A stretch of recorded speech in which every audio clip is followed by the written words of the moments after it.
Hello. Hiya, Harry. Welcome to the Pun Show.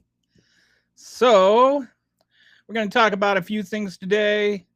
The big things I want to talk about are the SAVE Act.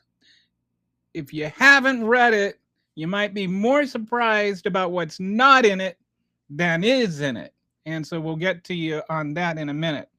I think it's actually the most shocking revelation I have had regarding the SAVE Act.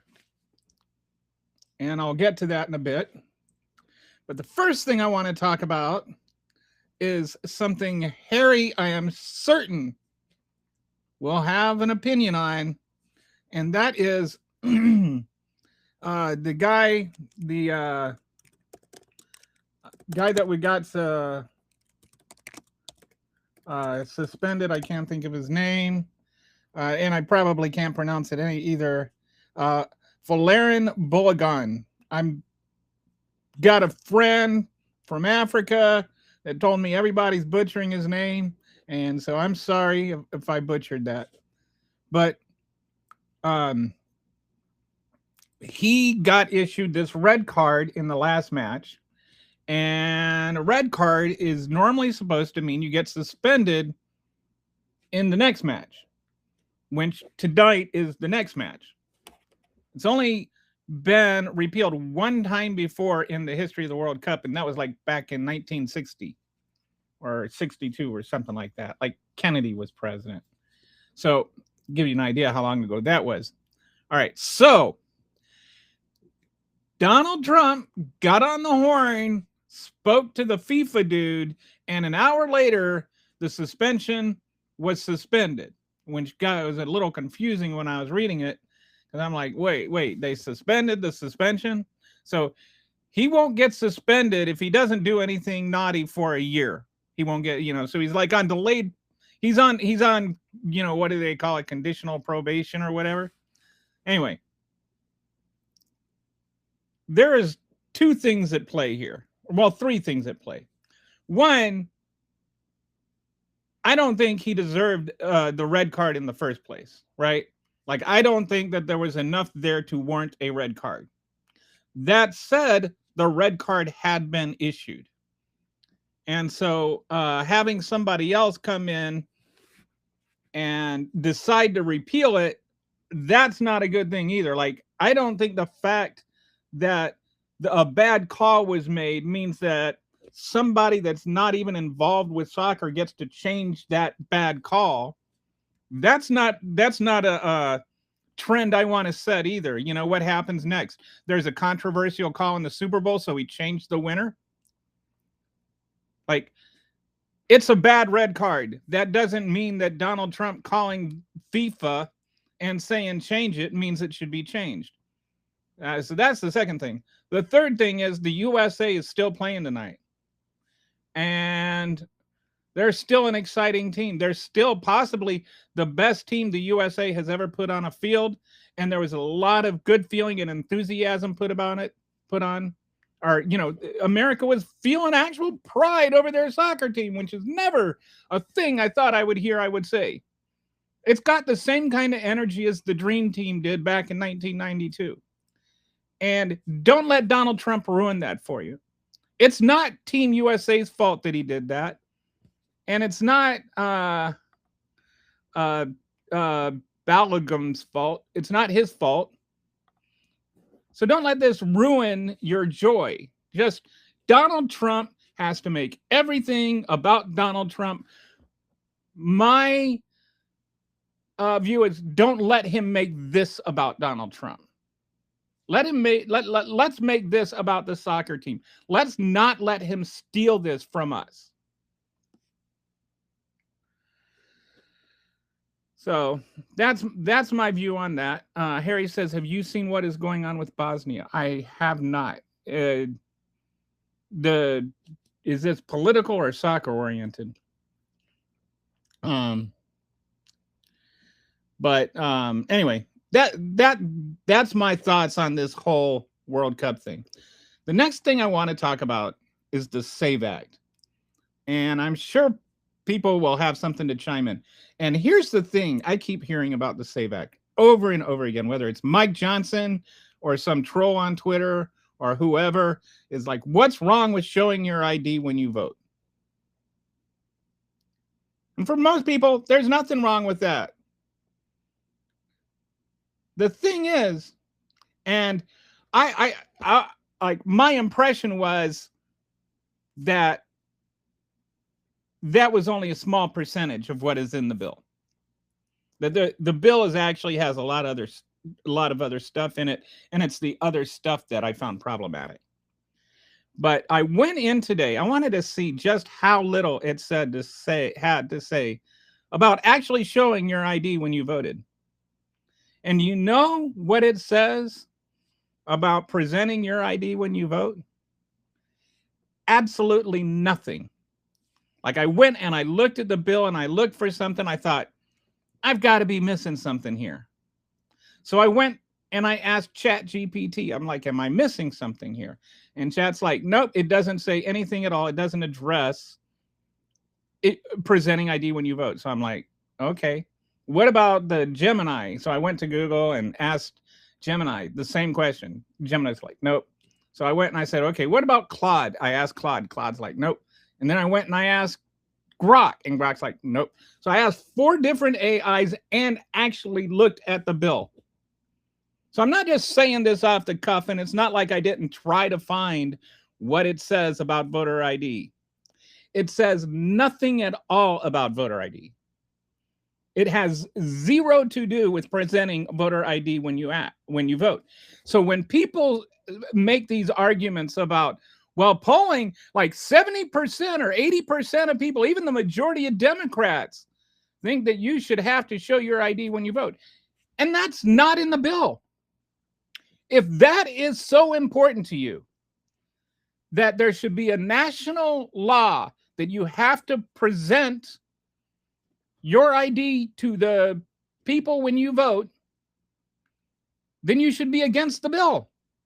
You should be against the SAVE Act because it's not in there. Did you know that? Am I the only one that knows this? Why do we call it a voter ID bill when it has nothing at all to do with voter IDs?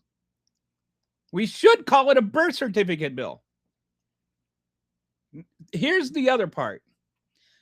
There are a number of IDs that they present that are qualified as things that you can present when you go to register to vote. There are a number of documents. It's about like 5 or 6. And we'll take one group of people because it's not really an issue with them. And that's, people that immigrated over here and naturalized citizens. And so they have to show their certificate of naturalization. I have no problem with that.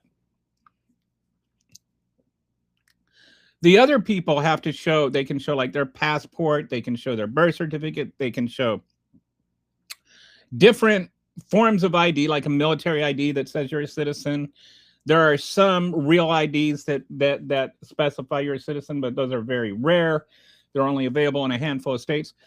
And you have to get a birth certificate to get one. You have to have a birth certificate to get one. All the documents that you can show require a birth certificate. So basically, you have to have a birth certificate to vote. Everything else is just begging the question. So the issue there is not everybody has one. And I don't mean there's, some reporting out there about people that don't have, immediate access to a birth certificate. And that can be problematic too, but not as problematic. Like, let's say you're a college kid that goes to school in Dallas and your parents live in Waco, right? And so your birth certificate is with your parents in like some kind of fireproof box, and you have to like drive all the way to Dallas to get it. That's a bit inconvenient, but it's possible. And what isn't possible is getting one if it was never issued, or getting one if it like the hospital burned down in a fire or was destroyed by a tornado or washed away in a flood. There are people who simply, through no fault of their own, they don't just not have easy access to a birth certificate. They don't have a birth certificate to access at all. And those people have no means of proving their citizenship. So this bill, it does say that states can determine how these other people can prove their citizenship. But the other states already have that. They already have means for if you don't have a birth certificate. And a lot of them, it's just as simple as checking a box that says, I swear under penalty of perjury that I'm a citizen. And there are a handful of people over the years who have violated that law and have been convicted of checking that box illegally. But it's a very tiny number of people. It's infinitesimal when it's compared to the people that just don't have birth certificates at all. So that's one of my major issues with it. Is it's not you have to have a citizen to vote, be a citizen to vote. It's you have to be a citizen with a birth certificate to vote. The second thing that I find problematic is you have to register in person to vote by mail. Now, many people that vote by mail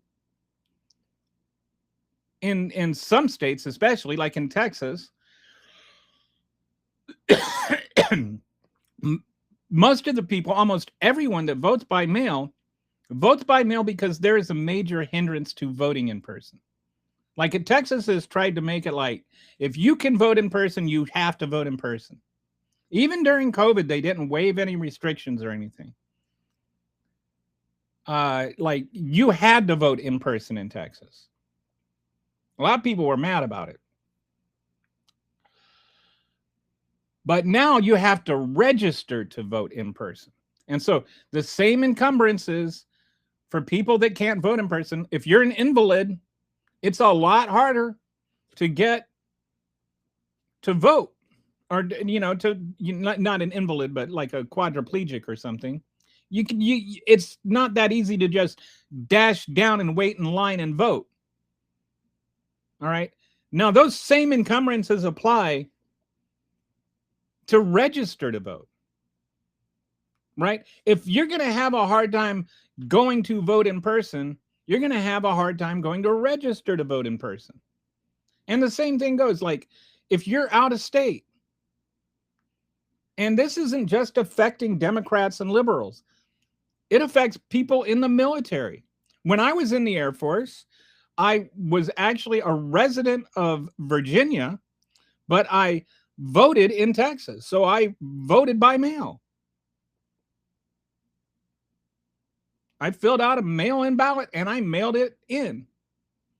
And if I actually turned 18 while I was in the military. I joined when I was 17. My 18th birthday came while I was in the military. So I couldn't register to vote. So I registered by mail.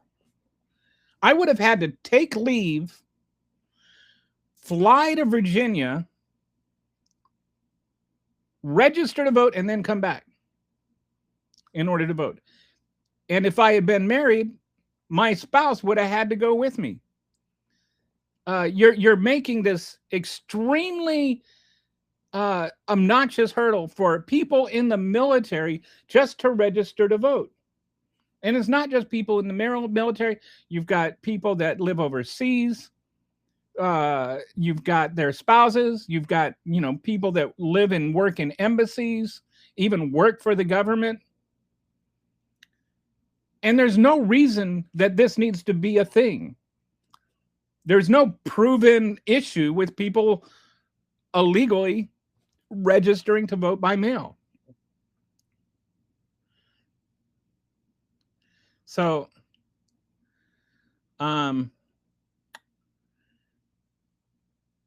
those are my issues with the SAVE Act.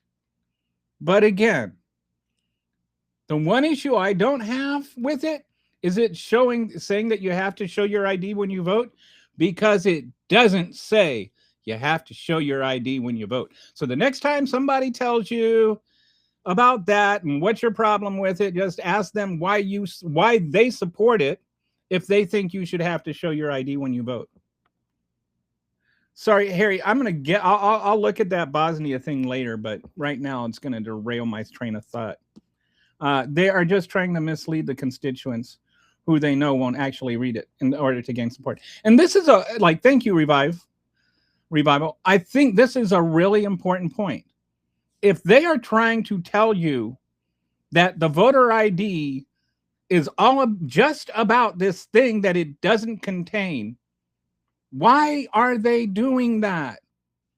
Why don't they go out and try to sell you on what is actually in the bill? Because they know that if you know that bill makes it harder for members of the U.S. military and their spouses to vote. You register when you get your ID. Some people do. That's totally irrelevant. Everyone, remember too,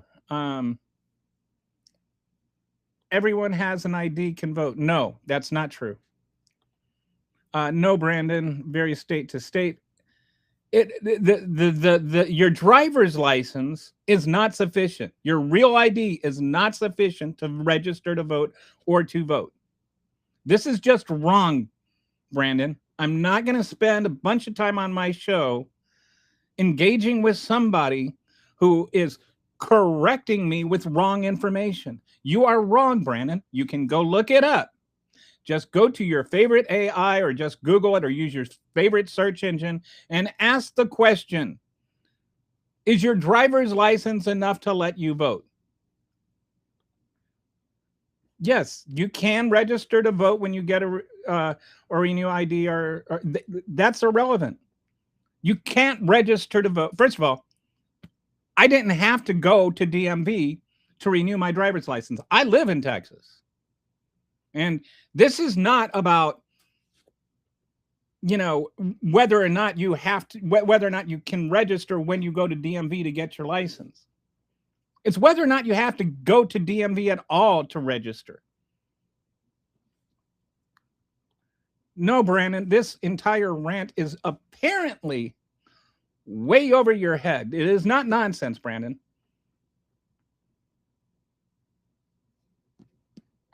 Did you miss the beginning, Brandon? Right. There are people illegally voting. There are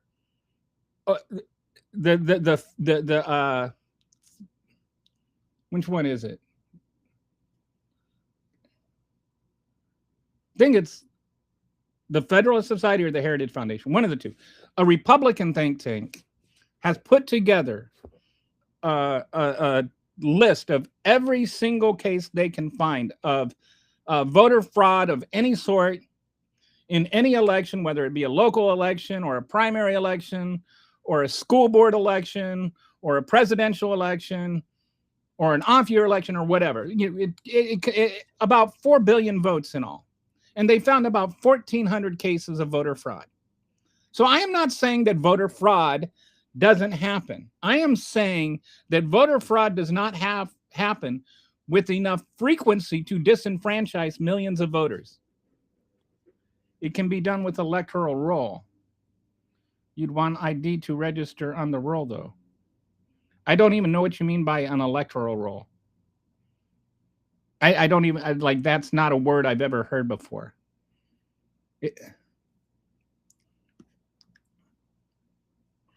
No, you have to register when you get your ID.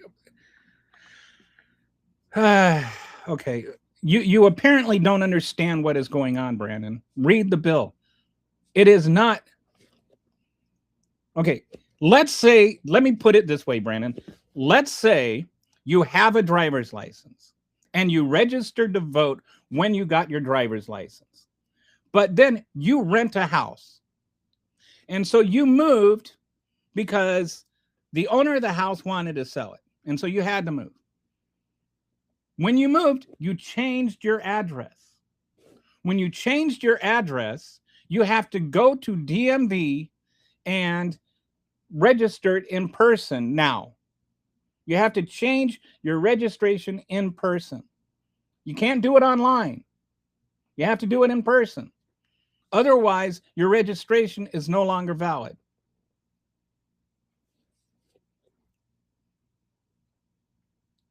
So, yes, you can register when you go get your driver's license. The question, Brandon, is what happens if people otherwise wouldn't need to go change their driver's license? You're putting a hurdle in place. You're putting an extra step in place that is unnecessary. It's a joke in what Trump wants to cheat. The thing is, and I've looked at this. I've thought about it. And I think that Trump is trying to cheat, but I don't think that this just affects Democrats. A lot of Republicans are affected too. This have to register in person thing. And if you're already registered to vote, you have to register to vote by mail in person. So it's like a separate requirement, like having already been registered to get an absentee ballot, you actually have to go and register to vote by mail in person. So let's say, Brandon, that you have Bob is in the military and he gets sent to a different state. And he still wants to vote in Texas because he's a proud Texan. So he wants to vote by mail. He's stationed at Grand Forks Air Force Base in North Dakota. So to get on a plane, he'd have to fly to Minnesota, fly to the Twin Cities, and then fly somewhere else, and then fly to Texas. Like fly to Atlanta and then fly to Texas or something. It's got to take this big, long, circuitous flight just to get here. And why? Just to register by mail, even though he's already a registered voter in Texas. He has to change his registration to vote by mail. Why should he have to do all that?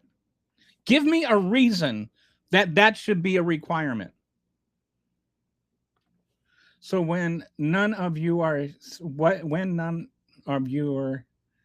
saying happens, you're able to use our driver's license. Scuzzy,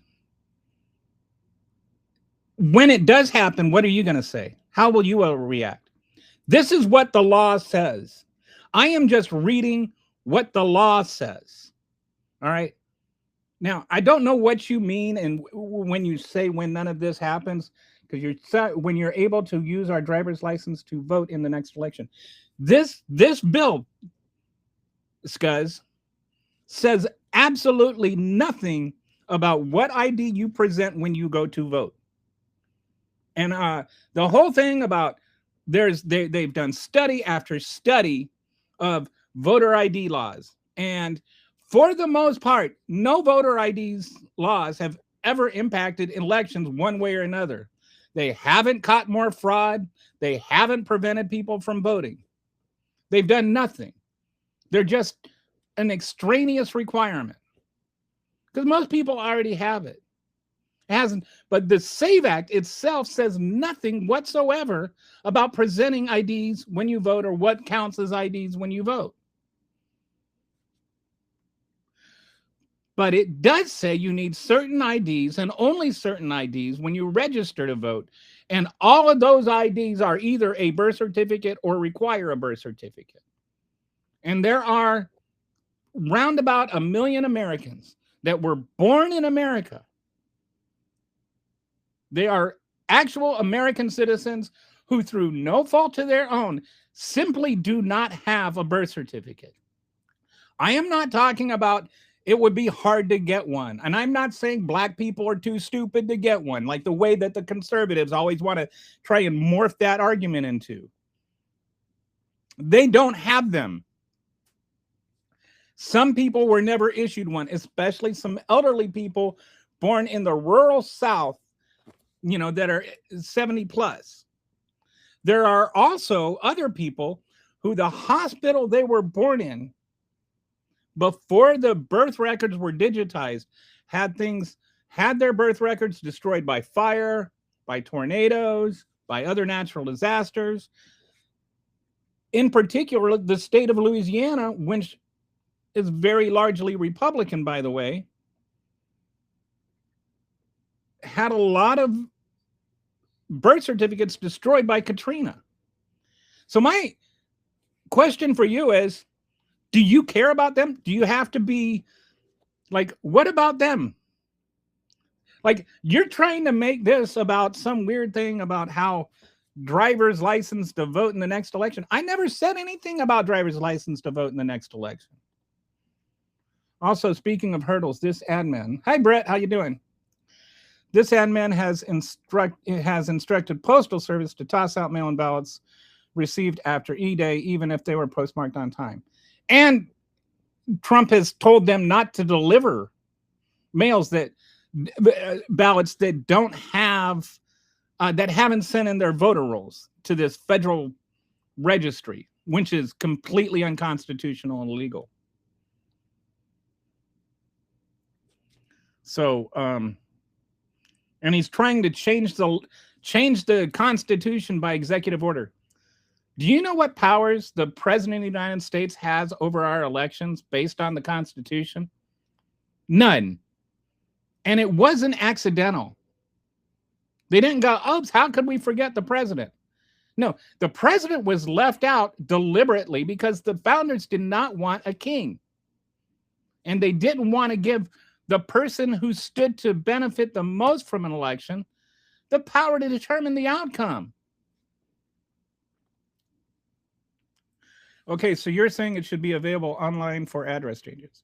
I am saying that whether you're registering online or making an address change or whatever, you should be able to do that online. I have no problem. I do not see any reason why you should have to go to DMV to register to vote. There's none. It currently is in most places. When I moved out, I went to the post office and filed a mail forwarding card and signed a change of address card for my voter registration card. Got one in the mail 2 weeks later. And that's the way it should be. There's nothing wrong with that. That doesn't hurt anybody. All it does, and especially when you're talking about this close to the election, this is the other issue I have with this. If you wanted to argue in good faith that you're just concerned about the integrity of the election, and even if there aren't people, non-citizens voting in massive numbers, and you wanted to argue that just because it can't be proven doesn't mean it's not happening, and there is enough people that have concerns about the integrity of our elections that we need to change the laws to make it harder for non-citizens to vote. I wouldn't necessarily agree with you, but at least I would say, if your concern is the integrity of the elections, does changing the voter ID laws 4 months, or not the voter registration laws 4 months before, with a lot of stuff that's really indeterminate and a lot of vague stuff in there, and it's just going to cause a lot of chaos, is that increasing voter integrity? Or are you only talking about your concerns about voter integrity? Does the other half's concerns about voter integrity matter to you? Like, if you really want to have a voter law that both protects the rights of voters and makes it harder for non-voters to vote, I can get behind that. If it's a bipartisan, well thought out bill with actual implementation time involved.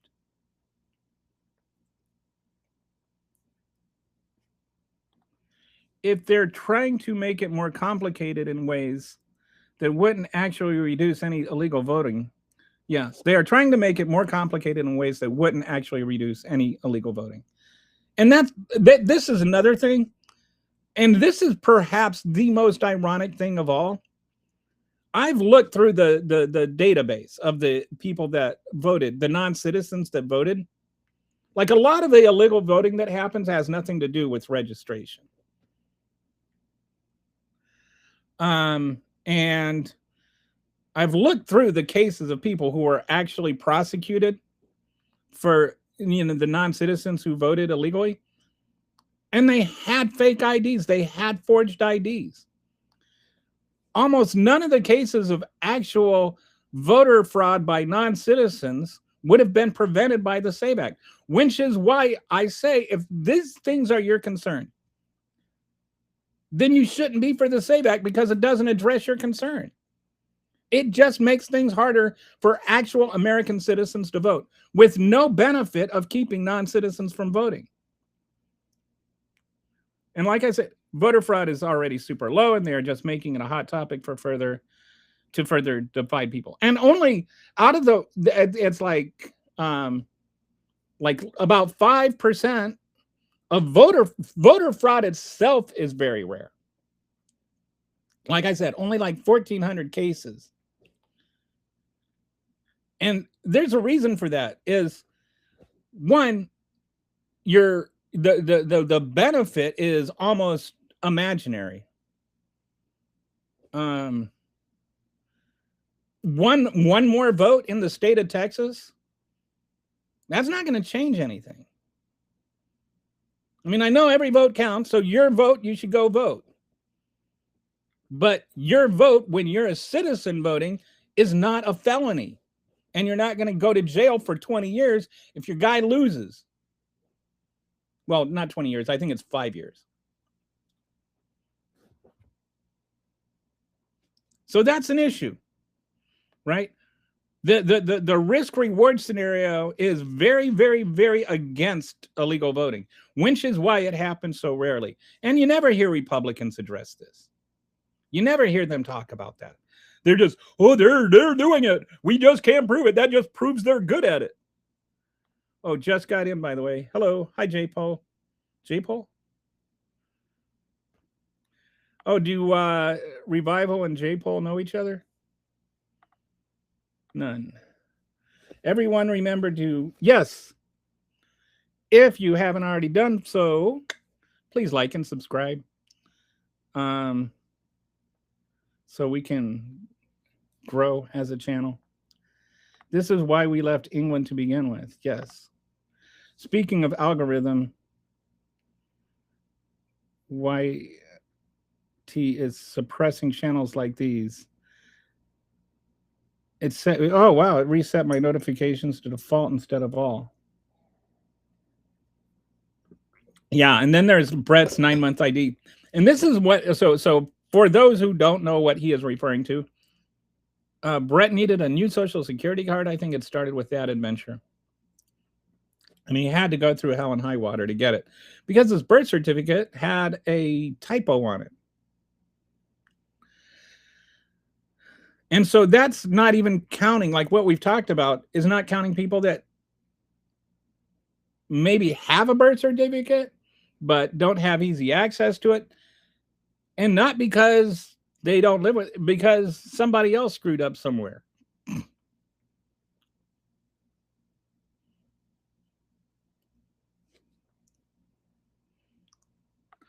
I was thinking about this with a friend of Discord. Neither of us got a notice for another political live. We are both signed up to get notifications on. Wow. That's not cool. Google owns YT and Google is MAGA.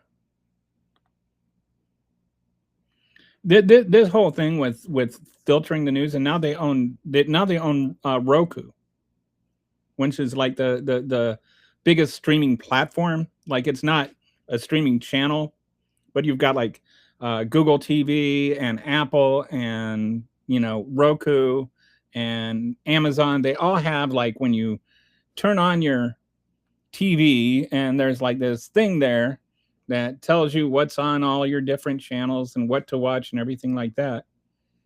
Well, Roku is the largest streaming platform. It's like half the people that do streaming use Roku. And so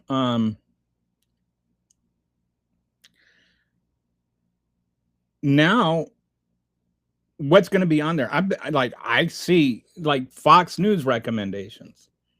And I'm like, dude, have you met me? I have never once in my life tuned in to Fox News. Why would I want to watch Sean Hannity?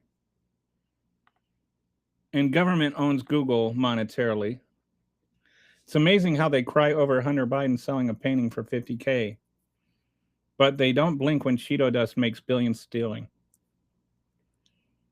Did you know that Nancy Pelosi, over her entire political career, and her husband combined, by the way, a lot of the stuff about Nancy Pelosi kind of overlooks the fact that her husband's job is a hedge fund manager. So his job is to deal with stocks, right? Like, and they try to make it sound like she's corrupt because he trades stocks. But that's what hedge fund managers do. They trade stocks. There's a reason she's never been prosecuted or even like really investigated. You got Tom Cotton sitting there passing the Pelosi Act. And I agree there should be restrictions on people in Congress and their families from trading stocks.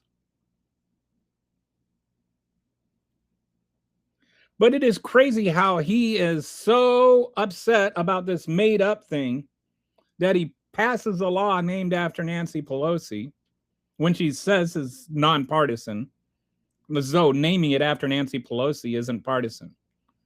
And then he runs like it's January 6th away from answers about Donald Trump.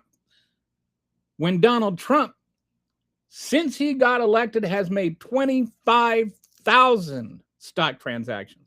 Again, Nancy Pelosi, over 27 years, has 200. In a year and a half, Donald Trump has 25,000. And he's made more money. He's made 10 times as much as Paul Pelosi has over the 27 years.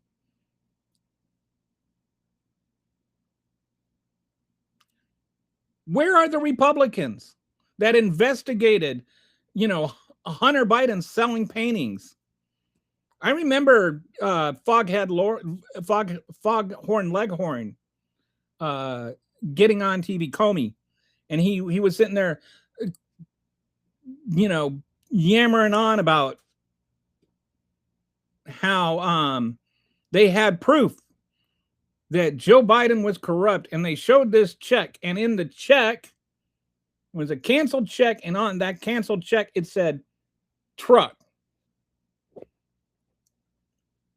What happened is Joe Biden, when he was going through his hard time, or Hunter Biden, when he was going through his recovery and everything, his dad was helping him out and made some truck payments for him. Then once Hunter got out of rehab and started working again, he repaid his dad for the truck payments. And so it was like a $600 payment for a truck. He was just paying his dad back for a truck payment. His dad, by the way, was a private citizen when this happened. And Comey wants to pretend like that was proof of the Biden crime family. But Donald Trump sitting there manipulating the stock market like a puppet while he's president and making billions of dollars off of it, including benefiting from the actions of people he pardoned who were convicted of laundering money for drug cartels and human traffickers. That doesn't warrant investigating. But Hunter Biden sold a painting. Joe Biden covered his son's truck payment as a private citizen. No, just being friendly. Okay. I don't know, Revival. He said hello and was polite when I came in.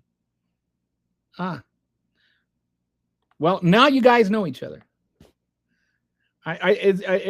J. Paul, is this your first time here? I don't think I've seen you before. Anyone who thinks Google is MAGA has no idea what they're talking about. Ha ha ha ha. Ha. Yes, okay. Joel knows better.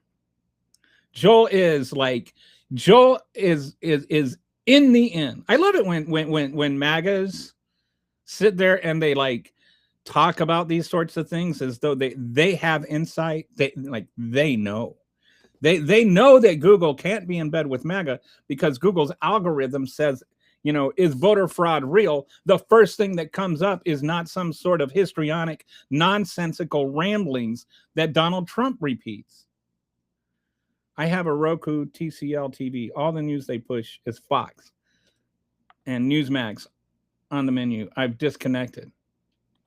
I brought a Chromecast and plugged it into HDMI and see it on the app only mode. And said, yeah. I have a Roku speaker bar thing. The speakers are actually really good. So I have I listen to the sound through the speakers, but I use the Chromecast platform. Okay, I get CNN recommendations. Like, you guys act like CNN is liberal. Pelosi, the hit and run guy.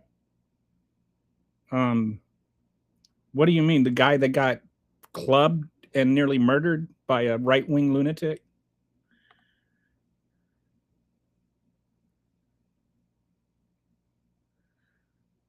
I have no idea what you're talking about. Yep, Pelosi also. They crapped on her desk, tore up the whole place, and harmed many, but everybody went free, though they violated a second term. Olympian touches pool paint, 10 years. So I was thinking about this, the Olympian guy, and I feel like he has a history of assaulting water. So like it might seem like he just touched the water and that should be fine. But remember, he has a long history of abusing water. Like, there, you go back and you watch his performances and you can see he's got this big stick with this kind of large battering thing, and he just slaps it in the water over and over and over again. And this kind of man on water violence, you can't just overlook it and just say, oh, that's nothing. So you have to take that abuse into account when you look at the fact that he touched water in the Lincoln Memorial reflection pool. It's not just a coincidence. This man has something against water, and he just likes to violently attack water. That was a joke, by the way. Janine Pereira is charging him with felony of 10 years for touching pool paint. MAGA excuse is he says it openly. It must be okay, durr. LOL, and you know better? I'm not even close to MAGA. Look up was getting canceled. Look up who was getting canceled. What are you? Yes, I do know better, Joel, because I read books. I've watched before and commented a few times. It's interesting conversations. Follow the money, Joel. Doesn't answer anything. LOL, follow the money. See, it can be a good place to start.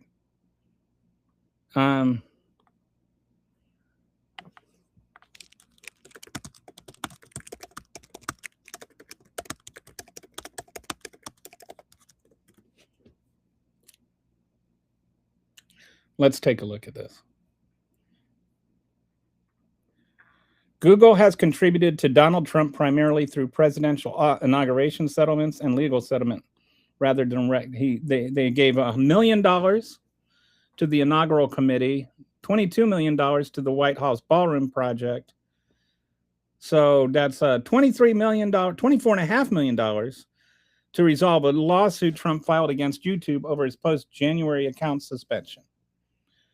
Google's parent company, Alphabet, pledged $22 million of that money to the Trust for the National Ball. The Trump administration designed those funds to finance a 90th. So $22 million for the ballroom and $1 million for the inauguration that Alphabet / Google have given to Trump. So follow the money. Follow the money instead of just shouting random things on the internet. A settlement that never would have won in court.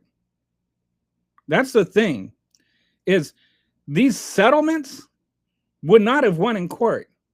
These were extortions. Google is a primary donor helping finance Donald Trump's $300 million White House volume.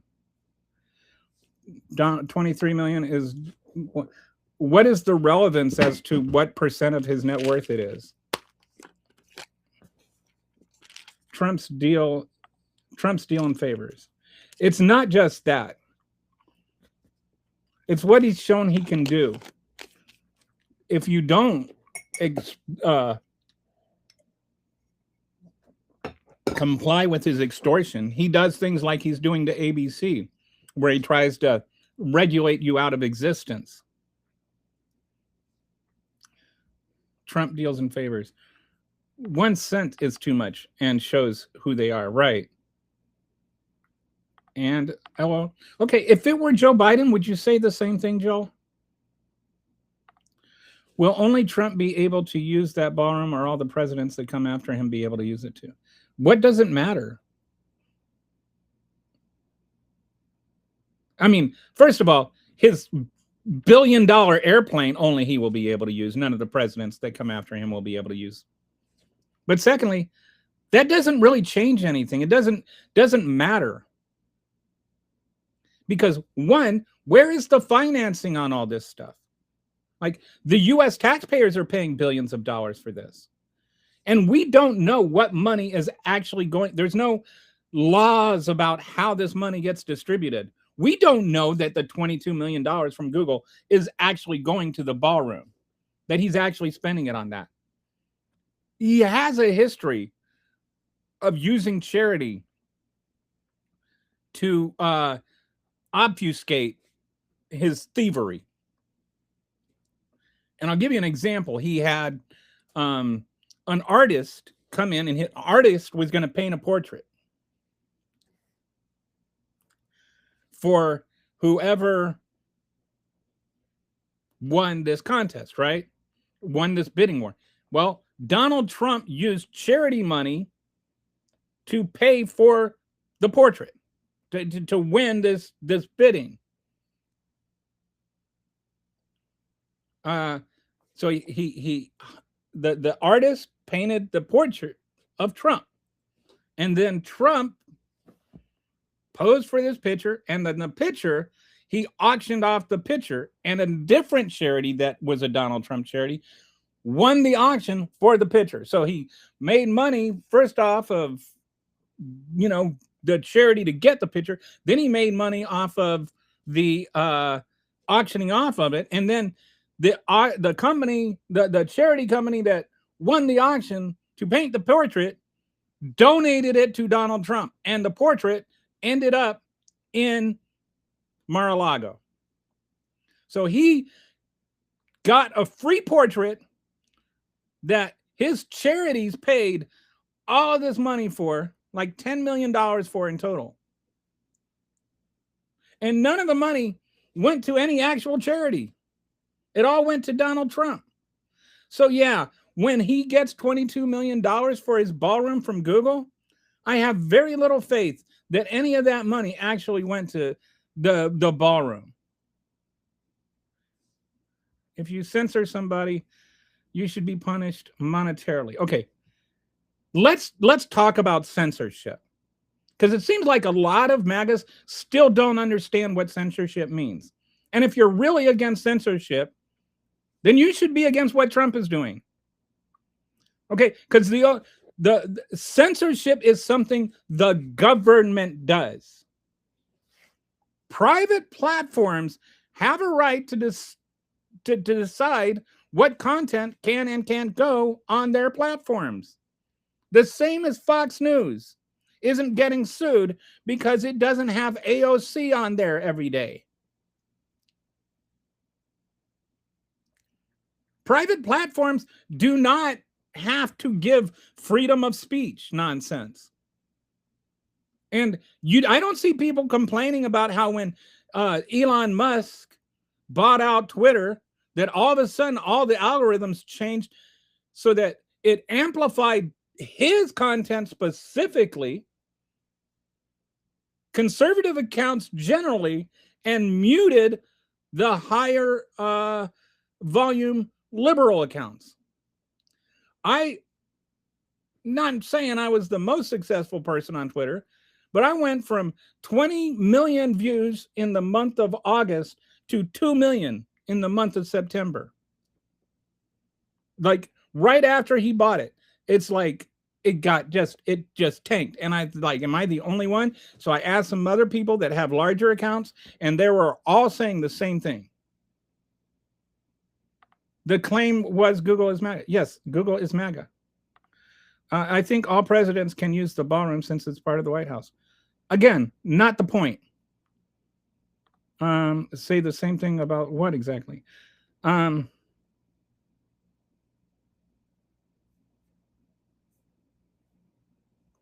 can't remember.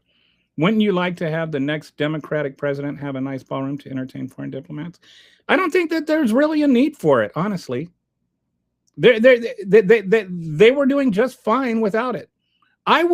It's not about whether or not we need the ballroom, or, like whether or not people will be able to use the ballroom going forward. It's whether or not we need the ballroom at all. We only have like a couple of events. I think there's, I looked it up. When you have larger events, they have a very nice setup with a very nice outdoor tent. And I think we've had like 23 events like that since 1990. It's not like we have these kinds of events all the time. And nobody ever said, oh, this is outside, this is terrible. Like, it's never been a thing. Like, why do we need one? Like, why didn't he campaign on it if it's so important? This is another thing. Like, you're talking about fiscal responsibility and all this kind of stuff until it comes to this White House thing. And then in case, he gets all his vanity projects and you're like, oh, well, what's wrong with it? And it's like, well, what's wrong with it is that you cut food for children to pay for it.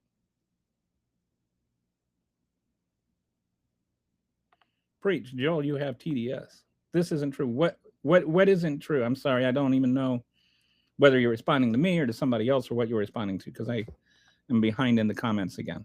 If you are new to the show, I am habitually behind in the comments because I try to give every comment a fair response. And sometimes it takes longer to respond to one than it takes people to type one. So I'm sorry there, Eric. I just don't know what isn't true. He knocked down a historical building without getting approval first. That is another issue with it.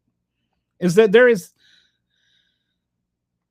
he's the president for 4 years, not for eternity, right? If every president approached the whole White House thing the way Donald Trump does, we would reinvent the White House every 4 years. And we can't have that. We need continuity from one president to the next. If he wanted to have the White House, the White House changed, go through Congress, have it debated, have actual people that know what they're doing, the historical society and stuff like that, design the whole thing so that it keeps in the tradition of what the White House has looked like, instead of a monstrosity that dwarfs the original White House and looks like something that Nero would design. You should study up on the 9 ways that money is created out of thin air. I don't think I need to study up on that. I'm not really. The ballroom is privately funded. You dip poop. I'm sorry, it's a monetized channel, so I don't use profanity. It is not privately funded. And Donald Trump himself has said that he has requested $1 billion from Congress to pay for it. So instead of just insisting on things and being very angry about things that you don't know, just look it up first. Like, look it up before you correct me with wrong information. I mean, Chris says, LOL, I heard you had an artist paint a painting of an auto pen. The obsession with auto pens is just Weird. The ballroom is going to, I think it was $1 billion. Okay. I'm just going to check this up to make sure my facts are right. Okay. The $600 million. Okay, wait. The Washington Post records reveal $600 million estimate for Trump's ballroom. Here, I'll put the link in.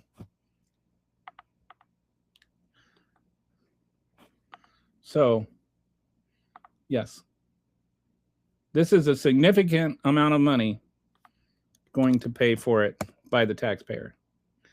And the problem, like I want 100% of the White House paid for by taxpayer dollars. My issue is not if taxpayer dollars pay for it, in all honesty. I would rather have it paid for by taxpayer dollars than private citizens, because he who owns the White House owns the president. And you get all these people that put all this money in there, and they're going to expect, things in return, especially when you got a president as transactional as Donald Trump. So what did they get back for that donation? Is it they just got Donald Trump isn't going after them in a lawsuit anymore?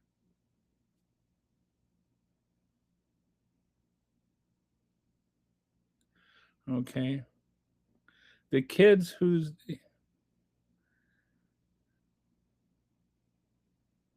Okay. The ballroom is now going to cost close to $1 billion because of the need for drones for defense in the bulletproof class, which will be billed to the taxpayers now because of the expense. And it's funny that, we need this after the one assassination attempt that was like not even really remotely close to anything that... It's not like he nearly got assassinated. The guy tried to run through a thing and got shot. I mean, so it's not like we need the ballroom for the president's safety. And we know we don't need the ballroom from the president's safety because he had the stupid UFC thing and he had his divisive speech on July 4th. Like, if he really needs the ballroom to be so secure, why is he doing all these things in public? MAGA want protesters to STFU, but they can't stand it when they get blooped on a channel in Tubeville. Ducking snowflakes. Have you ever tried to pawn your views at the pawn shop to see how valuable they really are? No. Do you really think making claims and running from proof of that claim is smart? You're talking to Just Jay. I don't know what his claim is. You know what? You are right. My bad, bro. Okay, I guess all people using any platform should be upset about them blocking comments they disagree with. That's a red flag for platforms that started out blocking nothing. Look at it that way. Why? I mean, as a person who streams, all right, I block some people, and I don't block people for disagreeing with me. I block people for a few reasons. I will block people for being racist. Overtly racist. And I'll give them a couple of warnings first and ask them, like, if they're racist or transphobic. And I'm not saying like they think that, you shouldn't have trans people in sports. I'm talking about people that use pejoratives. I will block people. The other thing I'll block people for, if they just come on and just start spamming, regardless of what they're saying. And they just take over the comment section because it ruins it for everybody that's actually trying to watch the channel. And the other thing I'll block is people that are just here to troll. Like, if you want to have a conversation, I'm fine with that. And I give people a chance. It's not like I block people out of the box. You said something I don't disagree with, I block you. But there are some people that want to hijack the channel and they want to hijack the conversation. And they are so belligerent and obtuse and obdurate and obnoxious that eventually everybody else on the channel is not having fun watching the channel. So it affects me to have them doing their comments. So yeah, I think if you're in somebody else's house, you have a responsibility to behave with courtesy. And if you are not behaving with courtesy, they retain the right to kick you out of their house. The kids these days listen to the rap music, which gives them brain damage, with the hipping and the hopping and the bipping and the bopping. The kids don't know what the jazz is all about. You see? Pants on the ground, looking like a fool with your pants on the ground. All right. Hi, Biff. YouTube is flagging your comments and being held for review. It's automatic. Hi, Biff. How much of your life's energy is spent on arguing about politics? 15, 20%. It's funny how people that don't agree with me always want to make it like, oh, you're why are you wasting your time on this? You're on the channel. Yeah, I didn't force you to come watch this. If you want to watch something else, go ahead. And no skin off my back. But yeah, I think that what happens in my world that I live in is important. So I try to be aware, and I try to help other people be aware. I'm sorry if you think that I shouldn't be spending on my life on what is important to you, but I will spend my life's energy on what is important to me, and you're just going to have to learn to live with that. In real life, getting rid of trolls keeps the viewers actually engaging in the conversation, happier and more apt to return. Right. And I was more permissive until my actual viewers that were here to engage in conversation, some of them agreeing with me, some of them disagreeing with me. I even had MAGAs telling me to block some people because they were just taking away the conversation. And I had people that agree with me. And I have Republicans that, like anti-Trump Republicans, if I remember, Brett was a Republican before but now he's just like, he's definitely not for Trump. But I think my channel, I have a pretty broad spectrum of regulars. I have libertarians, and I have people to the far left and people to the right. I don't know. Even some MAGAs that come here to troll and then end up, saying, well, hey, you know what? Maybe some of what this guy says makes sense. If you guys could see half the crap that gets held for review by YouTube. But yeah, and so Brett is one of the people that was like begging me to, filter some of the comments. So I made Brett a moderator. And the ballroom would be about twice as big as the White House. What's next? A giant-sized McDonald's on the West Wing? Yes. And I'm like, if you really think a ballroom is important, I'm fine with that. But if you think a ballroom is important enough to build, it's important enough to go through Congress to get it approved. It's important enough to get the plans approved by the legal process that is laid out by law. Don't make it just about the ballroom. Like, yes or no. This is Republican MAGAs love the false dichotomies. Ballroom or no ballroom. How about a ballroom that all of America can get behind by going through the actual legal process of having one built? It's time they let the people vote on things again, like a ballroom. I heard he's going to have the entire White House painted in gold and change the name of the gold on his last month in office. And change the name to the gold. Wouldn't be surprised. One of the weirder stories is like they were doing like this gold gilding stuff, and he wanted to make sure it was done right, so he grabbed out this tube of super glue and glued like a gold strip somewhere. It's like everything with him is so narcissistic and weird. And it's just like, why do people feel like this man is the greatest president ever. Like, honestly, I keep thinking about this. I've been thinking about this over and over. What has he actually accomplished as president? And I mean this sincerely. What has he done? In his first term, in terms of major legislation, he got one thing passed: tax cuts for billionaires and his tax reform, which benefited billionaires disproportionately by a lot. Then in his second term, he doubled down on that, made and then cut Medicaid funding, cut SNAP benefits to pay for the tax cuts for billionaires. It is the single largest transfer of wealth from the poor to the rich in American history. Now, if you're for that, if you think that is a good thing, you're welcome to it. But how is that better than stopping the Nazis the way FDR did?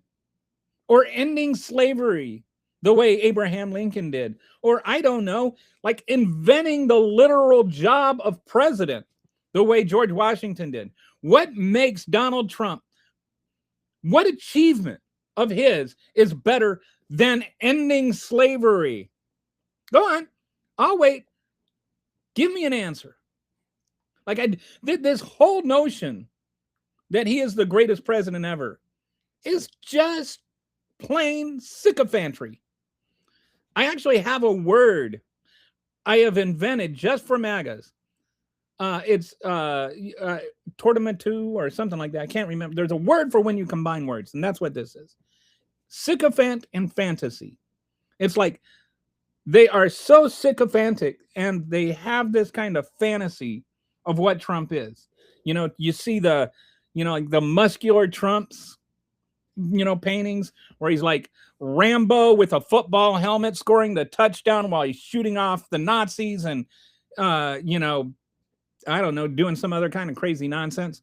These weird, obsessive AI art, bizarre imagination things that he then looks at and says, yes, this is me. And then he posts them on his True Social account. I call that sycophantasy. They've created this fantasy of what Trump is, and they are a sycophant for that artificial fake Trump. And even in his physique, they have lied to themselves that he is this like ripped athlete when he's just kind of a dopey, fat-looking orange dude that's, an octogenarian that poops his pants. When you heard the story of him getting caught with the super glue, putting those cheap plastic gold plaques on the White House fireplace mantle, he is such a trailer trash billionaire with billions. This is like, and this is another thing, is people confuse gaudy with classy. The White House was classy. Now it's gaudy. Make America gaudy again. That should be that should be what the G stands for. I think $1 billion is the amount they are going to fund. Ballroom plus White House security, etc. Okay, so that makes sense. I've heard the number $1 billion floated around. The golden rule is is those who have the gold make the rules. No, that's actually not in the Constitution. Brett says, yawn. You mean the bail room? Oh, that's pretty good. I mean, I don't know why a man with hands that small needs so much ballroom. His ear was uneven remotely close to his head. You're talking about the assassination attempt? I think that was real. I think there are dead people. So I don't abide the, like that first one. I don't think that was, but he's never actually come close to death. And if it were, well, I'm not going to say that because that'll get me banned. The world's first magically really cartilage. Now, here's the thing about the blooding. Like, this is, sorry, this is going to maybe not be something my friendly audience wants to hear. You have a lot of capillaries in your earlobe. I studied this to see if it was valid. And you have a lot of capillaries in your earlobe. And so that's why your ear tends to bleed a lot. You know, like you just nick your ear. If you've ever just nicked your ear, since I turned, you know, since as I've been getting older, you know, I'll wake up and I'll get these extremely long, crazy hairs popping out of my ears. It's like I went to bed and there wasn't an ear hair there. And I wake up and there's like a 17-foot ear hair there. And so I'll cut it, and sometimes, you know, like every once in a while, I accidentally cut my ear, and it's just like, how did that much blood come out of this little tiny cut? It's because you have all these capillaries in your ear that hold a lot of blood, and then because those capillaries hold that much blood, your ear heals really fast. Which is why, if you ever got your ear pierced, you have to walk around with a post in your ear for like 3 weeks until it, like, you get a skin closure around there, and the hole stays. Because all of that blood means that you've got that much healing power going into the earlobe.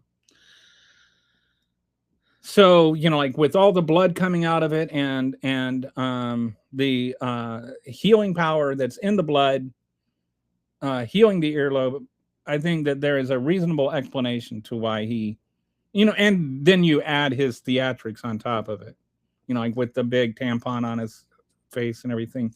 Like, I think that was probably oversized. I think he amplified what happened to make himself look like a hero. But I think that there was probably like some kind of fragment, either from the bullet or from, more likely, I think, from the teleprompter that just hit his ear. I don't think he was ever really in any danger. AC/DC should play at the ribbon cutting of the new ballroom. Why? Why do you say that? AC/DC was my first concert. The world's first magically healing ear cartilage. Yeah, it's actually, like, medically. I mean, I was reading an ENT wrote an article about this, and I was like, okay, well, that makes sense. Interacting with trolls helps the algorithm and also build your debating skills. Yeah, I think it depends on the troll. Like, sometimes it does. I think that some people like watching an honest back and forth, a good faith back and forth. And I try to have that.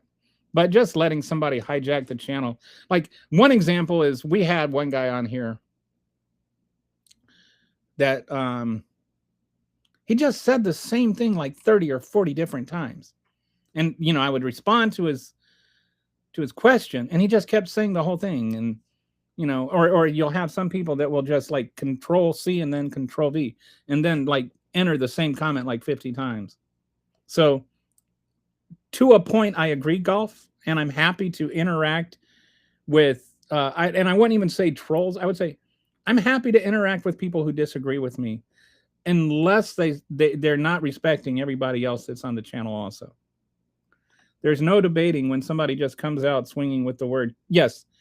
And there's something else that I call MAGA Tourette's. And apologies to people who actually have Tourette's, because I don't mean this as a pejorative against you.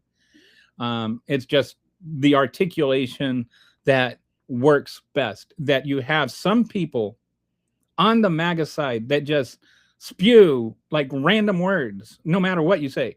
Oh, TDS, as though like, yeah, whatever. You point out that Donald Trump has made $2 billion off his first year in the White House, and they're just like, oh, you've got TDS. But Biden. So, you know, there's the thing, you can't have a debate in good faith with people that are acting in bad faith. And so if people are acting in bad faith at a certain point, there's no value to conversing with them. And there's no value in devoting real estate on the show to them.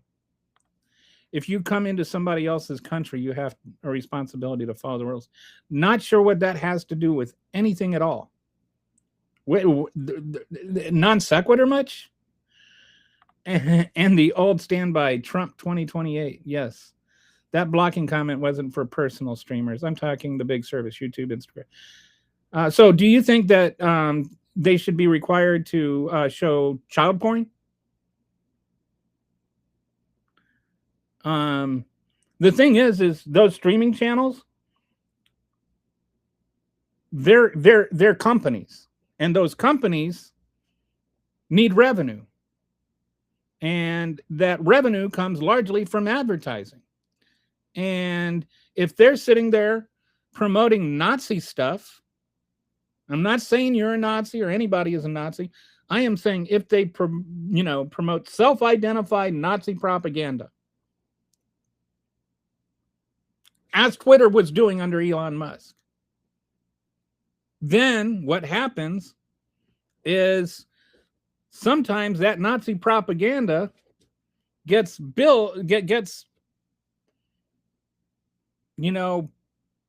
placed right above or below a Coca-Cola ad. And so Coca-Cola is like, we don't want our product being adjacent to Nazi propaganda. So we're not going to pay for ads anymore. And so they pull their ads. And so then that costs the private company money. So are you saying that private companies should be forced to post to allow Nazi propaganda even if it hurts their business? Because, I think that's a very fair and valid point, right? And it's definitely not censorship. Censorship is through the government.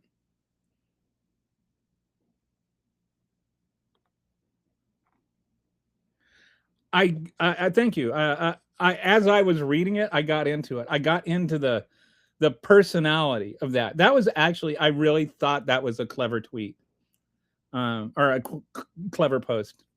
I think it's funny when people add ownership to a country that they don't own. It's like people claiming America is Christian. Where did they get that idea? They got that idea. There's a book, it's called From Sea to Shining Sea or something, about written in like the 80s. This guy that gave this pseudo-Christian history of the United States, proving, how the America has always been a Christian country. And there have always been Christians that have influenced the country.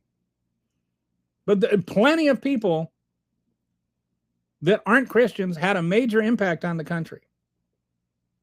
Benjamin Franklin was not a Christian. Thomas Jefferson was not a Christian. Paine was not a Christian. Like, many of the founding fathers weren't Christians. And that's why we have in the First Amendment the separation of church and state. A lot of, and also, it wasn't just to protect the government from religion. It was to protect the religion from the government. A lot of people came over here because they were persecuted by their governments. And that's why you have the two clauses. I go to channels where people react to my comment. It makes me feel like I have influence over others. Does this count as a reaction? Kitty, the smartest person I know, is like me. We do not vote for a party. We vote for people. And this is a great segue into the next subject I wanted to talk about, because I think this is interesting.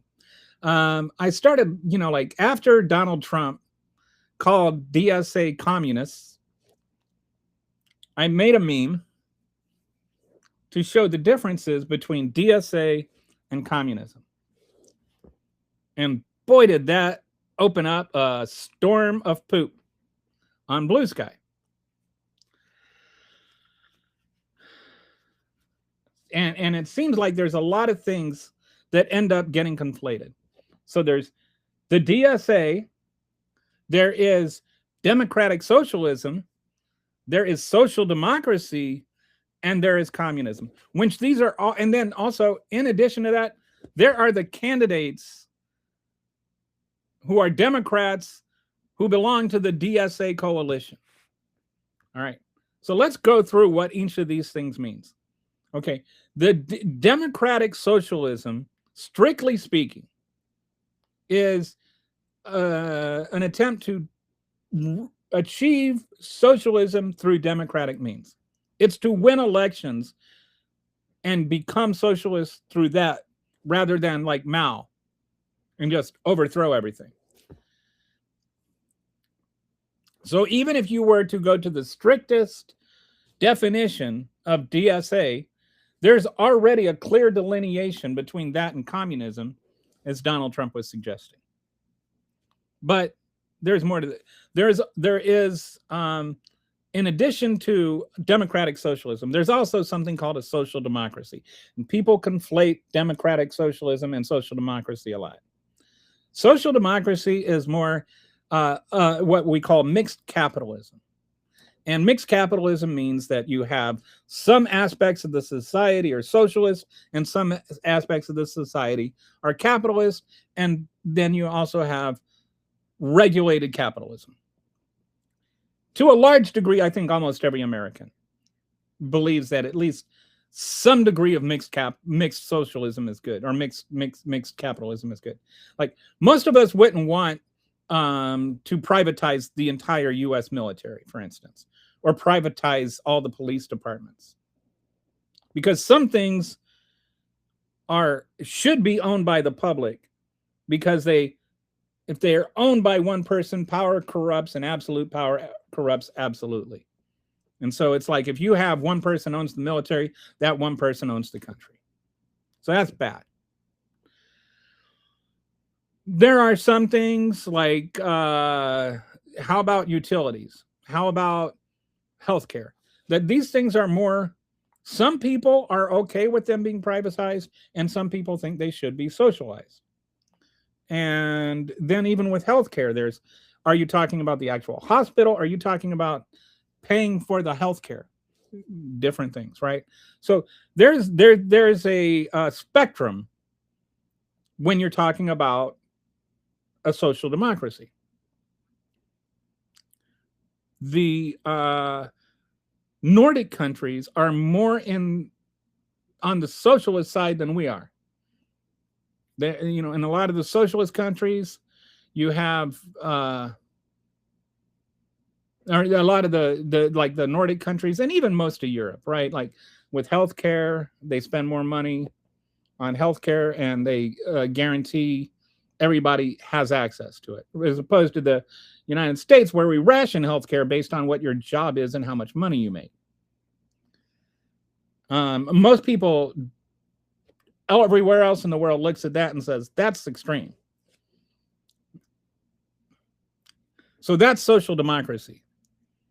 Then you have the DSA.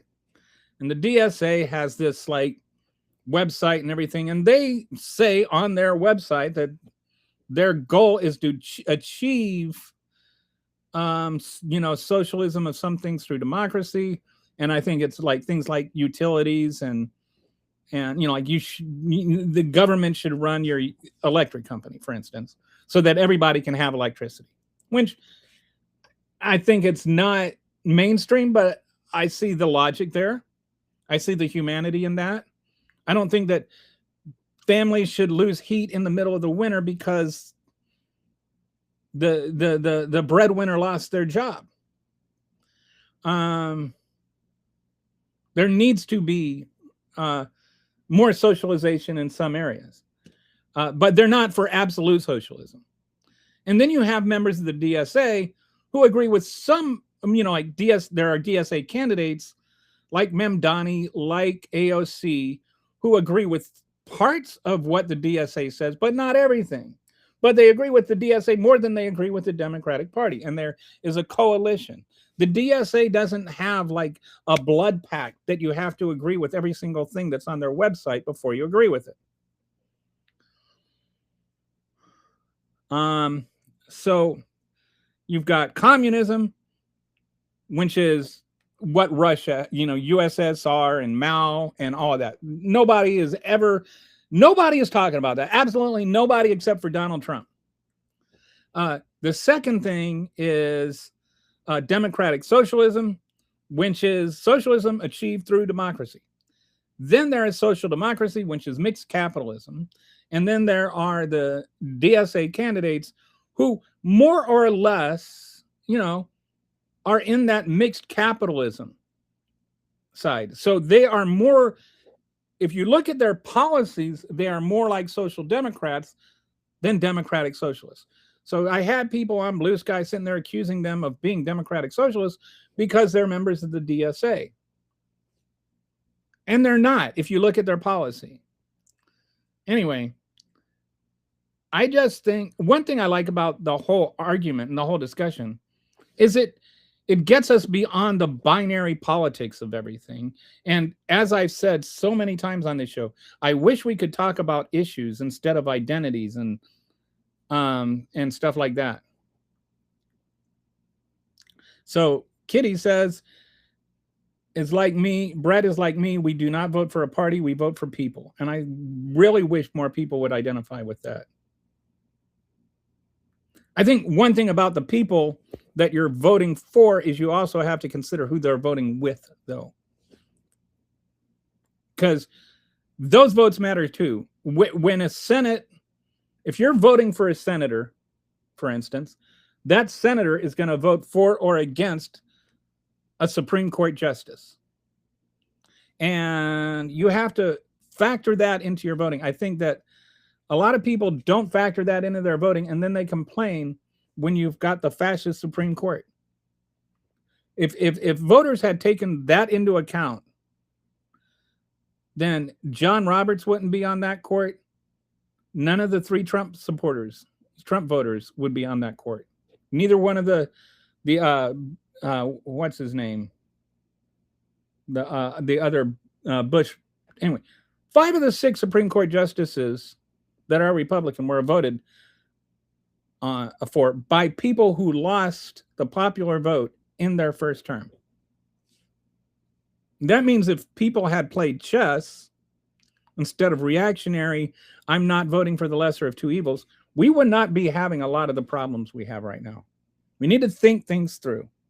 So if you live in a state where your Senate candidate that's won the primary and is on the ticket, it's too late to debate whether or not they should be on the ticket. They are on the ticket. And your vote is not just for that senator. Your vote is for who Donald Trump replaces Alito and Thomas with. Think. Thank you, Brett. Brett says thumbs up. That makes me so much more sense than just blindly following one party. It's where he plans to hide out when the poop hits the fan. And of course, that would be the fecal matter he has dumped on the United States and a bigger, yeah. I wonder about that. There's this kind of theory that goes on that he's building this bunker so that when he doesn't hand over the power, he can like continue being president or something. And it's just like, okay, you go ahead. You go ahead, you just lock yourself down there. And he's basically in prison. Like, just come up and we'll arrest you. He doesn't have any power beyond that. Saves the trouble of having to figure out what to do with the Secret Service. Secret Service is going to be like, I'm not staying down here with you for the rest of my life. Brett says, Kitty, we were about to put you on a milk carton. Kitty popped in last week, but you weren't here that day. So how about a ballroom that's not a crass, gigantic gymnasium the size of a football stadium with a gilded toilet in his usual trashy style? Right. Make America gaudy again. That seems to be his goal. Are democratic policies going to interfere with the wealth of some boomers being transferred down to their children and grandchildren? One would hope. There's a thing, it's called Buy, borrow, die. You get a bunch of stocks. Then, because it's not realized wealth, it's never taxed. Then you die, you transfer it to your children. Because there's no inheritance tax, your children don't have to pay taxes. And then your children just live off of that wealth. And when they say borrow, they mean like you borrow against the stocks you own. And you just keep borrowing against it. Never sell it, so you never make any money, but you can just borrow more money as it goes up. And, to pay off your other loans and stuff like that.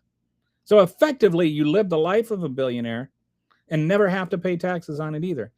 This whole notion that you can't pay taxes on unrealized wealth, to me, is just, they act like that in itself is a moral certainty. I don't agree. Oh, but they shouldn't have to sell stocks to pay taxes. We make people sell their houses to pay taxes. Why can't we make people sell stocks to pay their taxes? Only for the ultimate, yeah. And actually, right now, I think there is a cap on inheritance tax that's like $10 million or something. It's not like mom leaves her, $100,000 house to her kids, and the kids have to pay 40% of that in taxes. No. If Elon Musk leaves $1 trillion in stocks to his kids, yeah, there's no reason that some of that can't be taxed.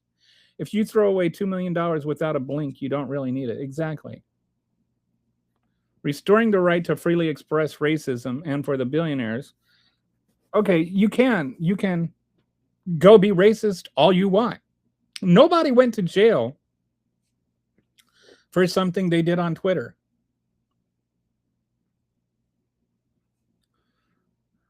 Oh, I see. I'm sorry. I think I misunderstood. Restoring the right to freely express racism. So you're saying that facetiously. And for the billionaires, the fact that he redirected all the wealth and power to them and plans to do even more of that. Yes. And then he has so much money that he just told the advertisers to fornicate off. Because the money doesn't matter to him. Elon Musk has so much money that it will never, ever, ever be an issue in his life. Masculinity is humanity. Superpower ad Trump taps into that with his artwork. Nah, I don't even know what that's just gibberish, golf. But that tends to be the MAGA thought process. But those same people will lose their minds over $100 going to a hungry person on the street. Oh, God forbid that they use it to buy a soda pot.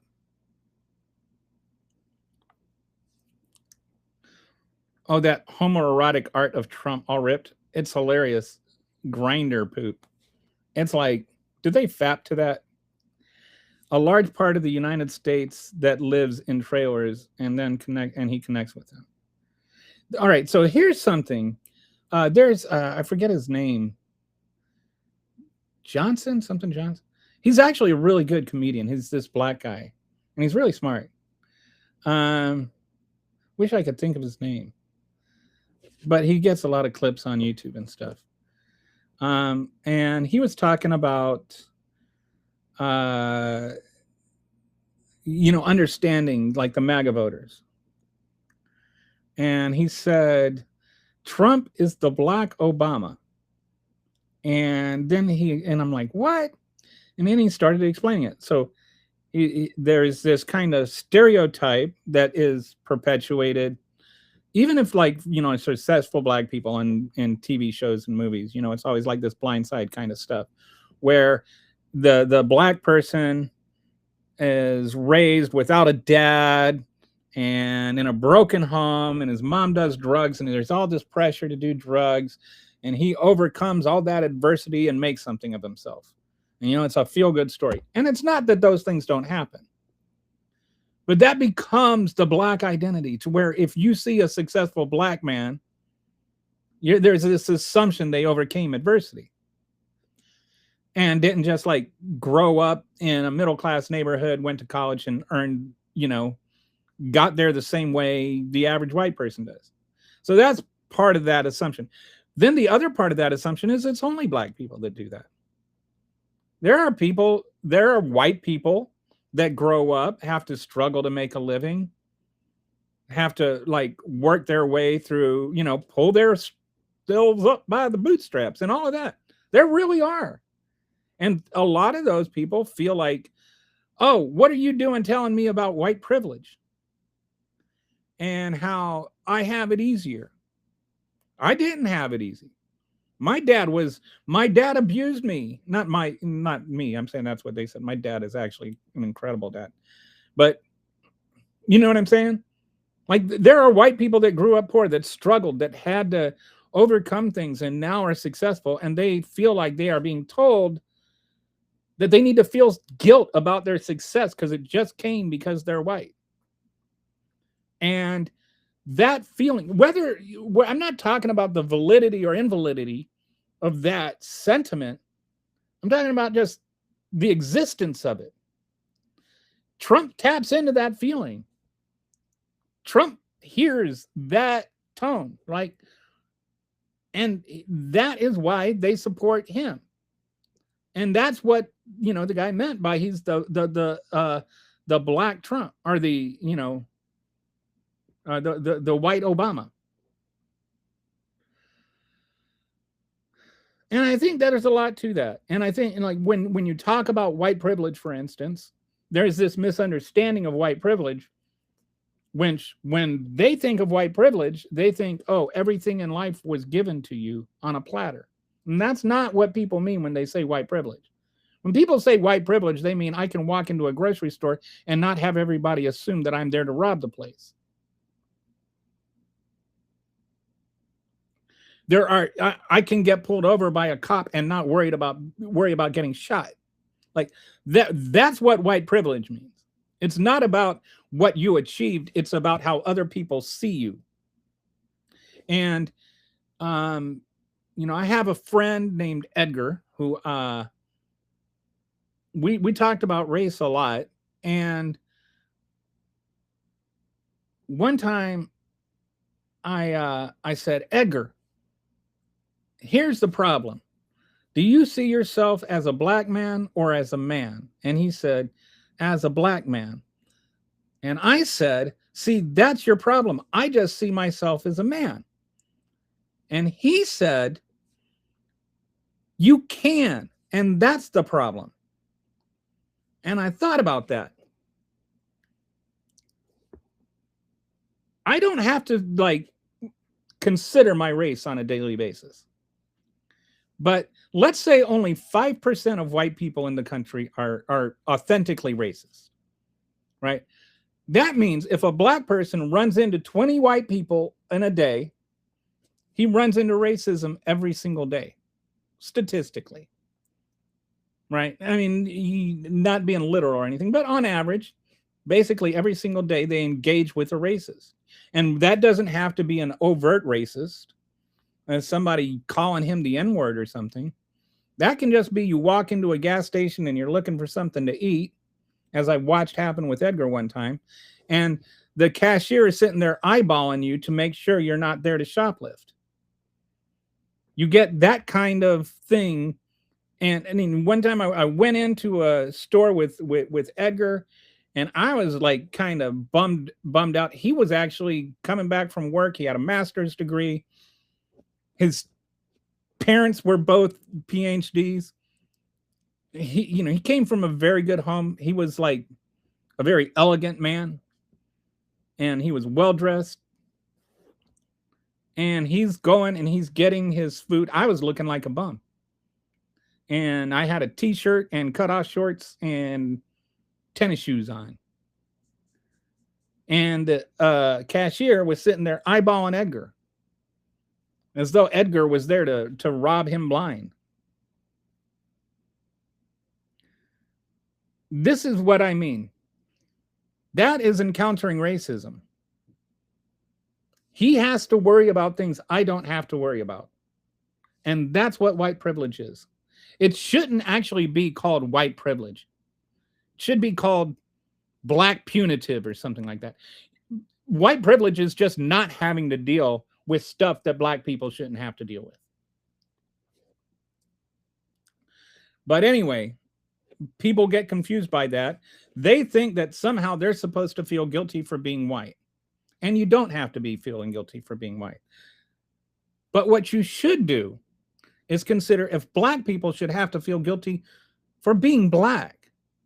And if black people should be judged for being black. And whether or not you not having to deal with that kind of judgment is actually good for you, right? If black people are less inclined to get jobs than white people, then that means white people are more inclined to get jobs than black people. They did these studies where they'd send out the exact same resume, everything exactly the same, with the exception of the name.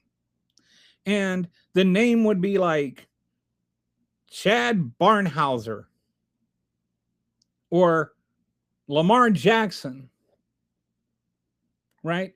And that's all that changed in the whole thing, in their race blind applications. But the names weren't race blind.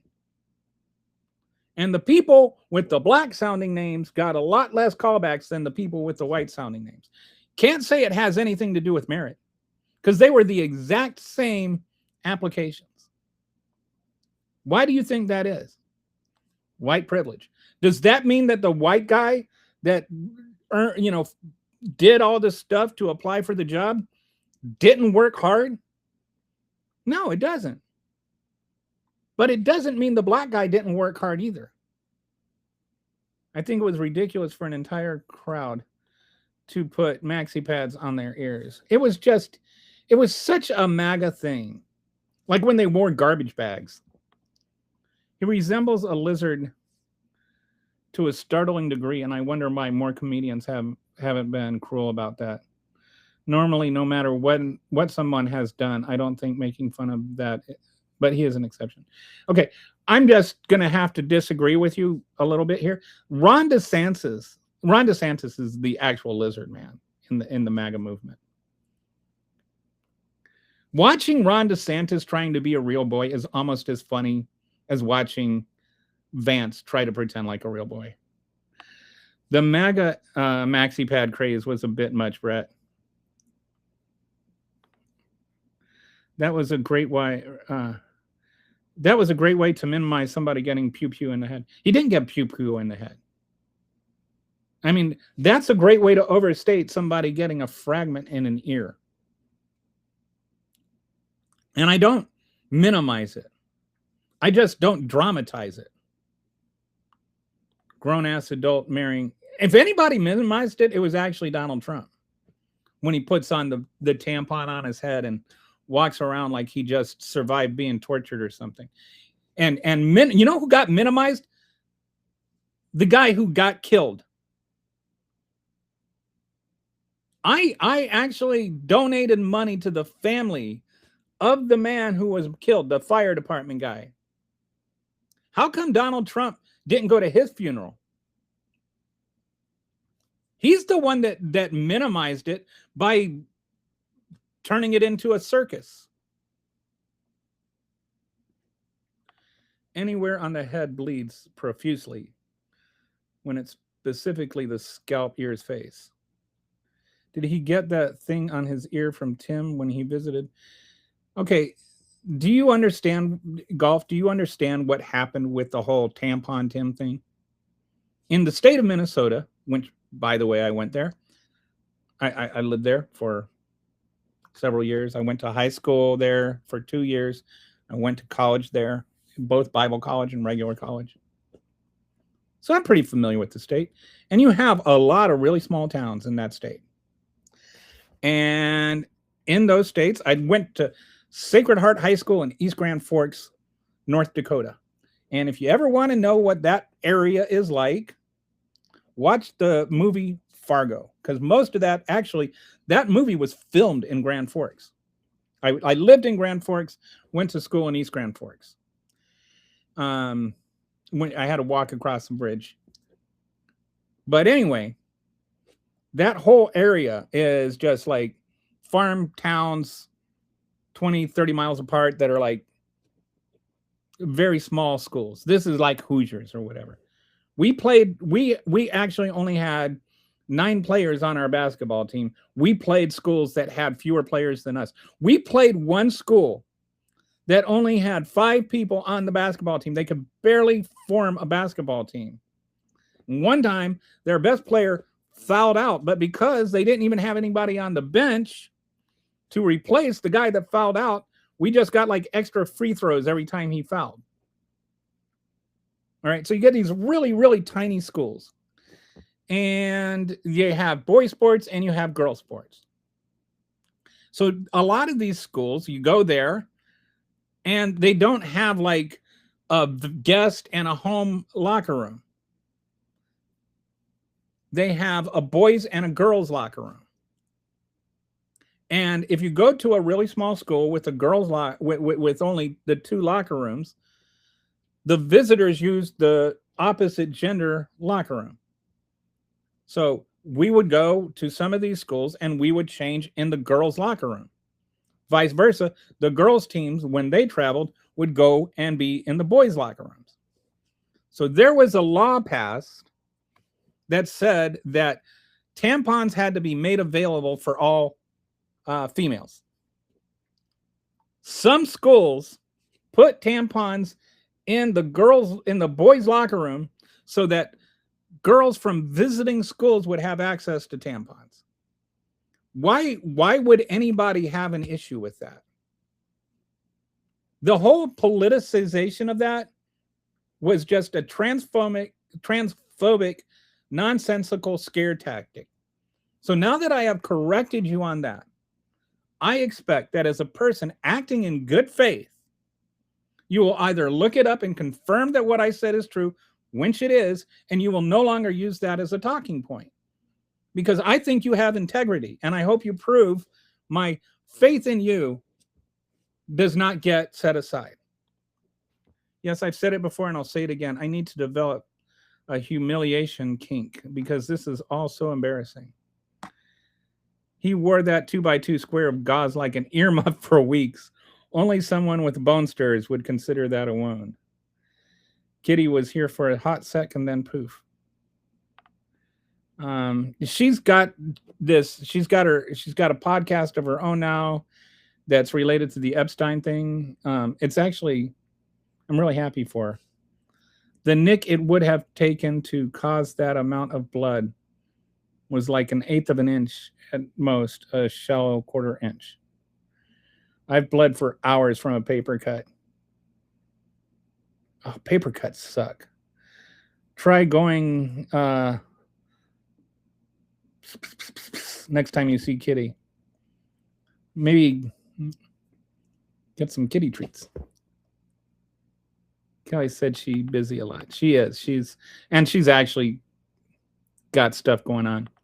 The march on, I mean, she's got her actual job to do too. The march on DC with shades of Charlottesville. It's amazing how much Kitty gets done.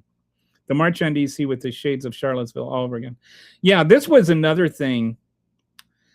So the white supremacists, the Proud Boys or whatever, I forget which one it is. So, marched on DC. And, so then, of course, you got the North Dakota, Doug Bergstrom or whatever his name is, sitting there saying, well, I don't agree with what they say, but they have a right to do it. Then you've got people all over conservative, like basically saying that it should be against the law to say mean things about Trump. It's like when Republicans say that they don't agree with what the white supremacists say, but they have a right to say it. What they really mean is that they agree with what the white supremacists say, but they don't have the courage to say it. White House is ugly and copy of Kremlin. All those golden things everywhere. He ruined a historic building. Unfortunately, he should be made to pay for the destruction of the place and renovation of it. If I were if I were running for president right now, I would actually make a campaign promise to restore the White House to what it used to look like. If you bleed like that, Try some lavender essential oil on it. It will make the blood clot, even if someone is on blood thinners or has a bleeding disorder. Huh. It also has some antimicrobial effects. One thing, like since I've been getting into gut health and stuff, I don't know if you can answer this, but just a question that pops to mind is how does that affect your immune system? Because I've been reading there's a lot of the stuff where you use the antiseptics and stuff, it like kills so much bacteria that your immune system starts attacking your good microbes that actually help. So, and like you need, and so that's why some people have so many gut problems, is they don't have the probiotics hanging out in their gut doing the hard work it's supposed to do. The White House reminds me, the village of Valkenvania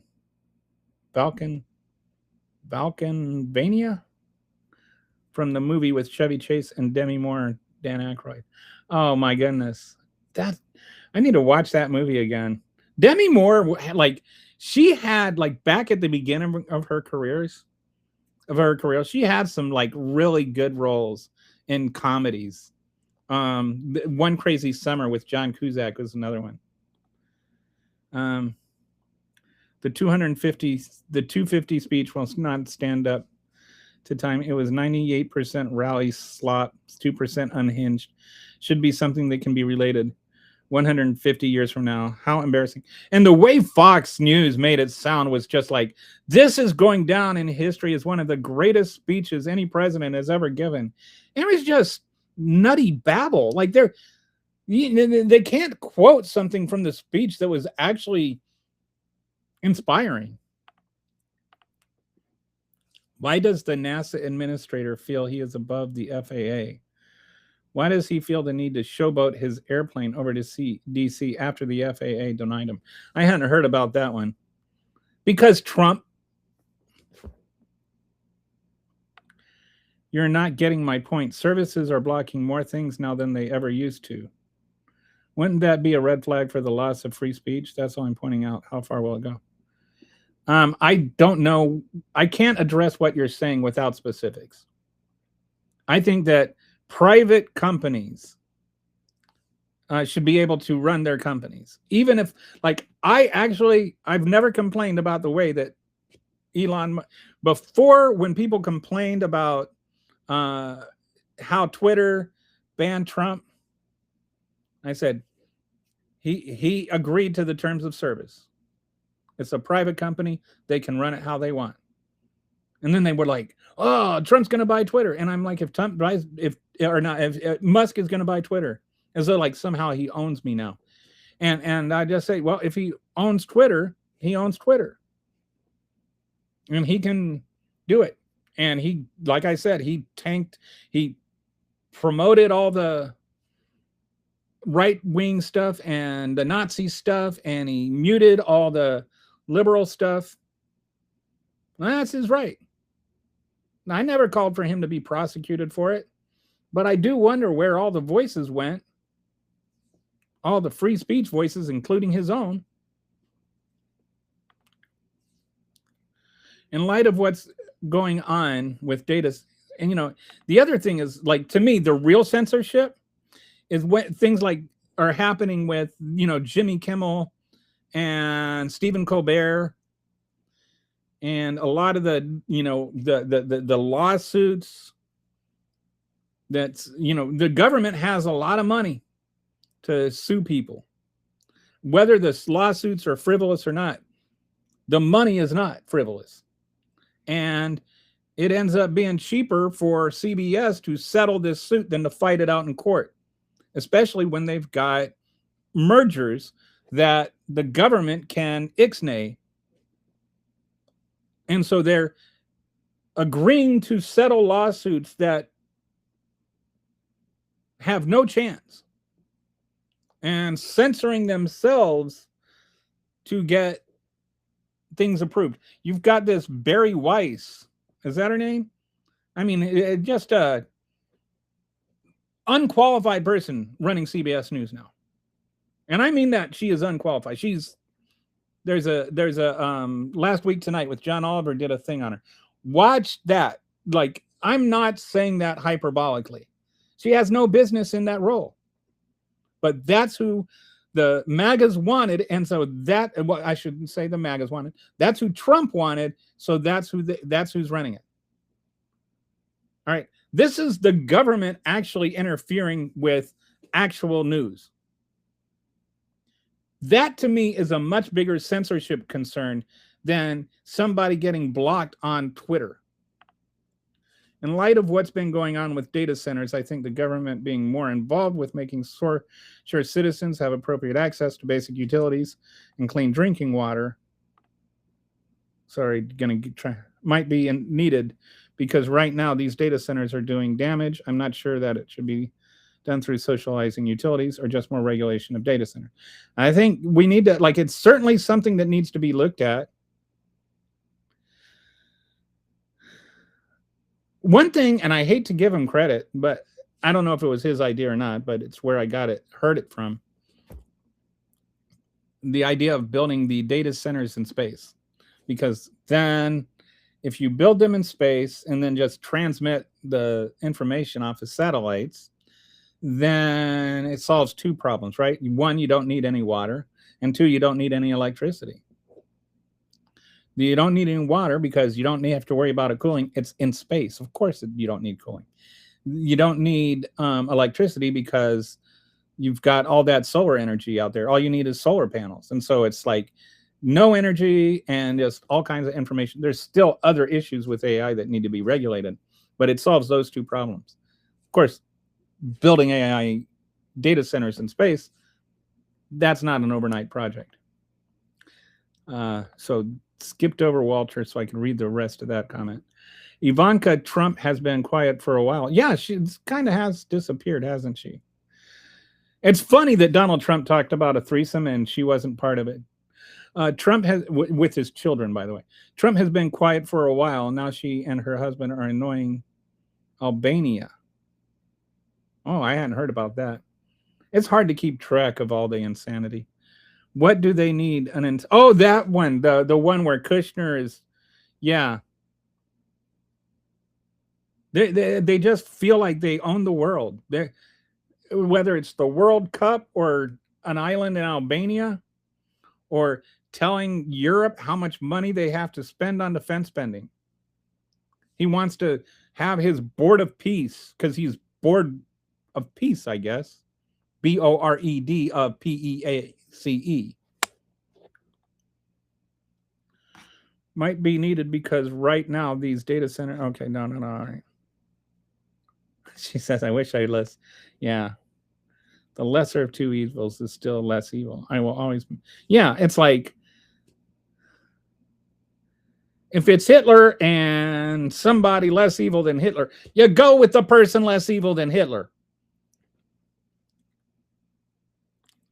President Snow from Hunger Games. Who is your favorite movie villain?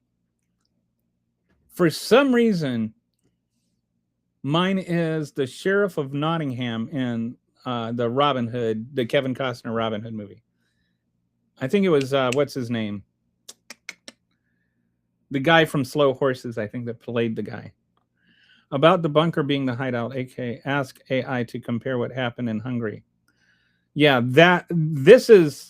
you've got some billionaires that are trying to like basically build these private islands that become like these nation states where they don't have to pay taxes and they can have their own private militaries and stuff. This is like some futuristic nonsense. I have been so busy with my new podcast and the wiki. And you gotta get on that. You gotta follow her.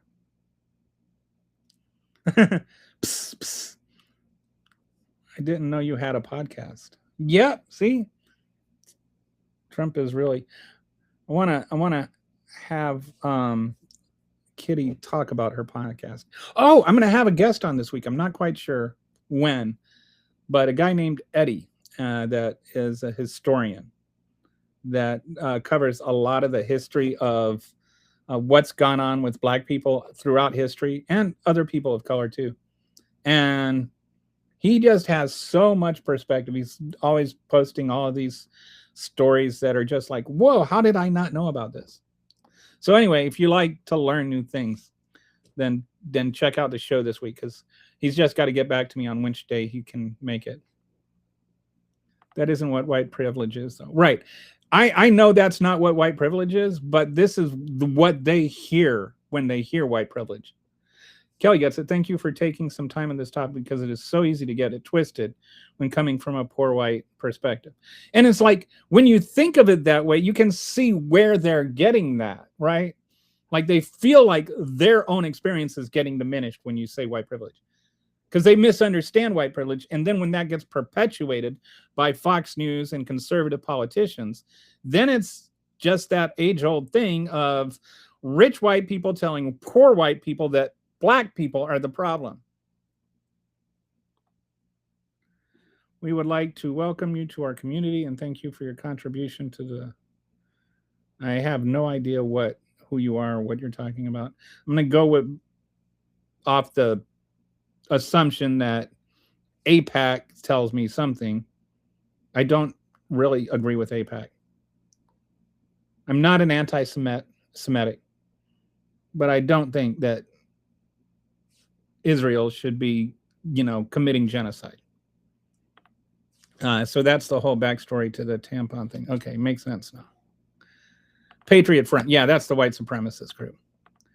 With the lavender essential oil, I mean to apply it topically to wherever is bleeding, not take it internally. No, I know that, but even like topical stuff, like even just hand sanitizer can affect, because like you use hand sanitizer and then you eat chips or whatever, and so some of the surface level things, even just a dog. Did you know that if you have a dog, you probably have more probiotics living in your stomach? Like the beneficial kind, because they're bringing in all the little whatchamacallits, the microbes from outside. They roll around in the dirt and all of that kind of stuff, and then you pet your dog, and then you eat a bag of potato chips. It's actually an interesting topic to get into. Negative effect from the tea in gut health, but that's really outside of my realm of experience. I have a small bottle of lavender essential oil somebody left here, but when I smell it, it doesn't even smell like lavender. I think, if I remember right, lavender essential oil also is good for allergies. Is that right? If you're familiar, I have some. I bought some for my allergies. If you're familiar with the smell of lavender, Miss Lavender scented stuff doesn't smell like lavender, and it doesn't smell like lavender. It might have something mixed, or it might have gone rancid.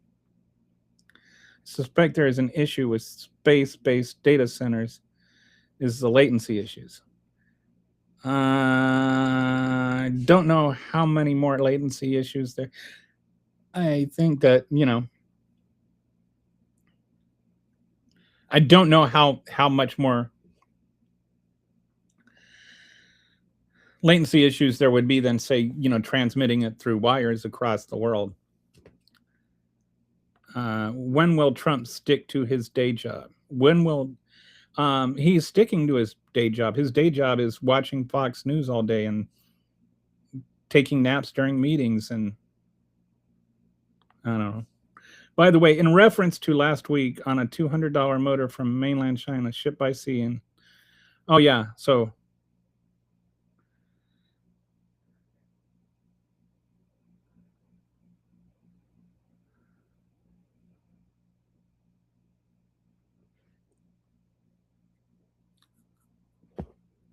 this was something to do with tariffs, right? So you're the actual thing cost $200. The actual motor cost $200. Shipping costs $93, unless you wanted the express one, which was $228, and then another $228.90, and then another $200 for tariffs. So you ended up having to spend over $600 for a thing that costs $200. That sucks. And if I remember right, that motor was only available in China. It's not like you could buy it locally.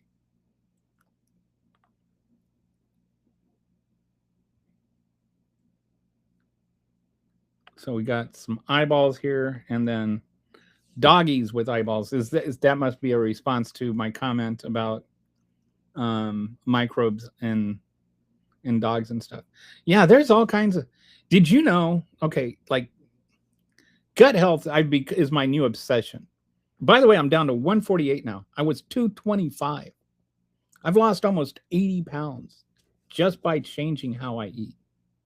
And I just like I eat some stuff that should not be considered diet food.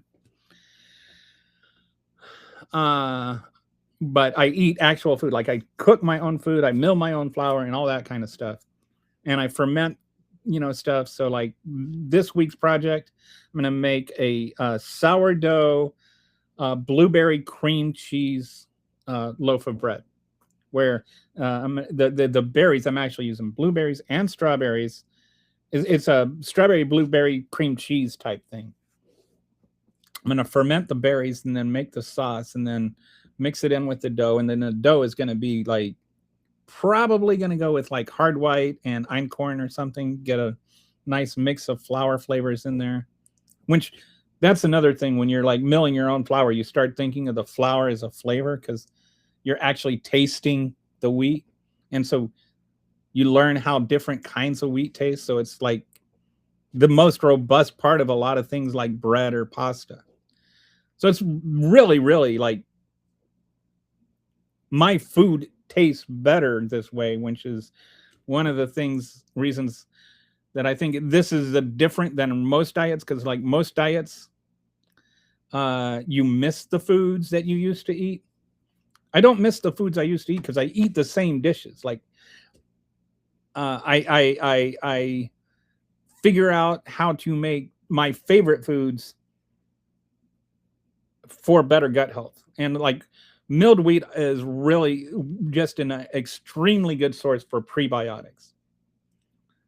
And then probiotics, fermenting is a great way to get probiotics. And using, like I make kefir yogurt. I ferment different kinds of pops like gingerbug and kombucha. And then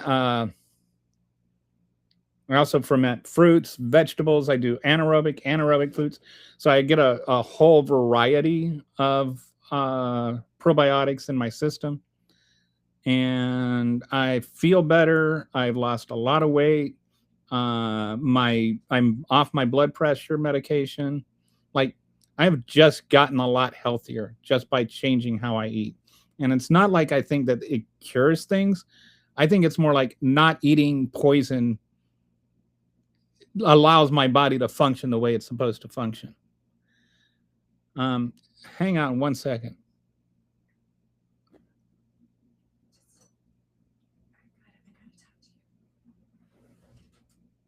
Hang on one second.